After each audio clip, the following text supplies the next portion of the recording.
देश में सब जगह आपदा के कारण बर्बादी हुई है, तबाही हुई है, लोगों की जिंदगियां गई हैं। उसके बावजूद भी सरकार आमदा हुई पड़ी है जश्न मनाने के लिए, और जश्न भी उन पैसों से मनाया जा रहा है जो डिजास्टर का पैसा है। ये फैसला मुख्यमंत्री की अध्यक्षता में ली गई उस बैठक का है जहां मंडी में 3 साल का जश्न मनाने का कार्यक्रम का उनने फैसला किया था। और ऐसे में इस सारी चीज़ का भी हम विरोध करते हैं, और ख़ास तौर से हिमाचल प्रदेश में जो हालात बने हैं, आपदा के कारण जो नुकसान हुआ है वो तो हुआ ही हुआ है, लेकिन 3 साल के सरकार के जो फैसले हुए हैं उसके कारण हिमाचल प्रदेश में बहुत बड़ी क्षति हुई है, बहुत बड़ा नुकसान हुआ है। अगर आज हम धर्मशाला में यहाँ पर आकर के बात कर रहे हैं तो आज ये धर्मशाला पूछता है, ये कांगड़ा पूछता है कि सेंट्रल यूनिवर्सिटी के उस कैंपस का क्या हुआ जो जदरांगल में बनना था। मात्र 30 करोड़ रुपए उसमें प्रदेश सरकार को कंपनसेटरी एफॉरेस्टेशन का जमा करना था, लेकिन उसके बावजूद नहीं किया। प्रश्न पूछ रहे क्या हुआ उस पालमपुर की उस यूनिवर्सिटी की ज़मीन का, जो सैकड़ों बीघा ज़मीन किसी एक इन्वेस्टर को यूनिवर्सिटी के कैंपस की देने का फैसला किया टूरिज्म विलेज के नाम पर। तो हिमाचल ऑन सेल की दिशा में कांग्रेस की सरकार पहले से चल रही है। और कल हिमाचल प्रदेश की विधानसभा के अंदर एक बिल आ रहा है जो सेक्शन 118, जिसमें रेवेन्यू डिपार्टमेंट की ओर से उस अमेंडमेंट को लाया जा रहा है, और उसके तहत जो बची कसर है उसको भी पूरी करने की कोशिश कर रही है। पूरा हिमाचल कैसे बेचा जा सकता है उस दिशा में फैसला लिया जा रहा है, जिसका हम विरोध करते हैं। गारंटी की अगर बात कहूं मैं तो 3 साल के कार्यकाल में एक भी गारंटी ठीक प्रकार से अभी तक ना पूरी हुई। पूरी होने की तो बात छोड़िए, पूरा करने की दिशा में शुरू भी नहीं हुआ काम।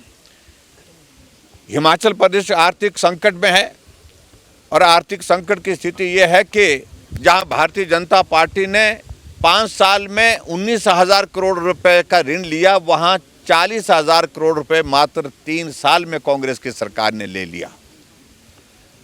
नौजवान आते हैं, उनके ऊपर लाठीचार्ज किया जाता है। पिछले कल विद्यार्थी परिषद के नौजवानों के ऊपर हम अपनी मांगों को लेकर के जो उनने प्रदर्शन किया, जिस प्रदर्शन के लिए जिसकी उनने बाकायदा जो है मार्च की परमिशन ली थी, टैक्सी स्टैंड से जोरावर स्टेडियम तक, लेकिन उसके बावजूद यहाँ रोक करके उनके ऊपर लाठीचार्ज हुआ है। बच्चों को गंभीर चोटें आई हैं, फ्रैक्चर्स हुए हैं, और उसके बावजूद मुख्यमंत्री सदन के अंदर कहते हैं कि उनकी परमिशन नहीं थी, जबकि परमिशन मार्च की दी गई हुई थी। ऐसे इस तरह के एक फैसले नहीं, अनेकों फैसले हिमाचल प्रदेश की सरकार के। आज अगर 3 साल का कार्यकाल जो है वो कांग्रेस पार्टी की सरकार का पूरा होने जा रहा है 11 तारीख को, आज हम पूछते हैं क्या हुआ उन गारंटियों का जो 10 गारंटी आपने दी थी। इन तमाम मुद्दों को लेकर के आज भारतीय जनता पार्टी ने विधानसभा के सत्र के दौरान विधानसभा में प्रवेश करने से पहले, सदन में प्रवेश करने से पहले सभी विधायकों की एक बैठक में एक फैसला हुआ, और फैसला ये हुआ कि हम प्रदर्शन की शुरुआत यहाँ से करेंगे। सरकार को उखाड़ फेंकने के लिए सब लोग आज हिमाचल प्रदेश की विधानसभा में यहाँ पर पहुँच रहे हैं। पूरे हिमाचल प्रदेश में बहुत बड़ी संख्या में आज जोरावर स्टेडियम में भारतीय जनता पार्टी के हमारे समर्थक आ रहे हैं, लोग आ रहे हैं।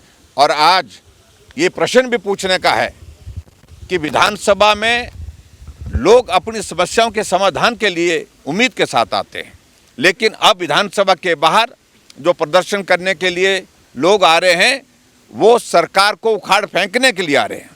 चाहे वो नौजवान पिछले कल विद्यार्थी परिषद के यहाँ पर आए थे, सरकार को उखाड़ फेंकने की बात उन्होंने भी की। कर्मचारी, पूर्व कर्मचारी सरकार उखाड़ फेंकने की बात कर रहे हैं। दृष्टिबाधित शिमला में सरकार उखाड़ फेंकने की बात कर रहे हैं।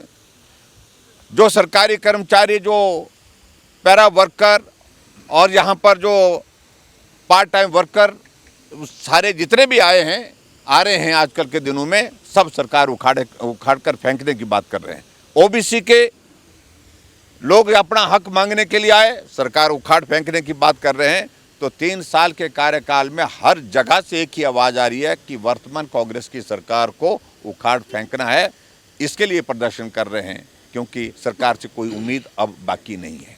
सर कि बहुत गलत हुआ है और उनके खिलाफ जिस प्रकार से भाषा का इस्तेमाल वहाँ पर किया गया एक महिला अधिकारी की ओर से, वो अपेक्षित नहीं था।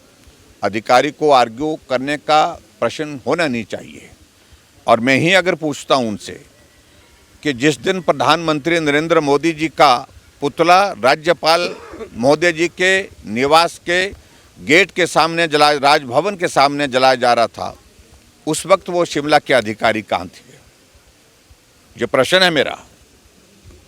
क्या उस वक्त उनको नहीं लगा कि प्रधानमंत्री देश का लोकतंत्र का सर्वोच्च पद है और नरेंद्र मोदी जी देश के प्रधानमंत्री तो हैं, लेकिन दुनिया के सबसे लोकप्रिय नेता हैं। उनका पुतला जलाने की इजाज़त राजभवन के गेट के पास दी जा सकती है और दृष्टिबाधित लोगों को उनको नारा लगाने से भी रोका जा रहा है कि मैं ऐसे नारे नहीं सुन सकते। ऐसा बोला कुछ शायद मेकल में, हम ऐसे नारे नहीं सुन सकते हैं। क्या पुतला जलाने की अनुमति दे सकते हैं, लेकिन नारा नहीं सुन सकते हैं। अधिकारियों को अपनी सीमा में रहना चाहिए। मुझे सिर्फ इतना कहना है, इससे ज़्यादा मुझे कुछ कहना नहीं है। व्यवस्था पतन के 3 साल, बदलो बदलो भ्रष्ट सरकार, ये कार्यक्रम आज सदन के बाहर भी हमने प्रदर्शन के रूप में जोरावर स्टेडियम में रखा है। और इसके साथ जो हिमाचल प्रदेश में सुक्खू सरकार के 3 साल का कार्यकाल पूरा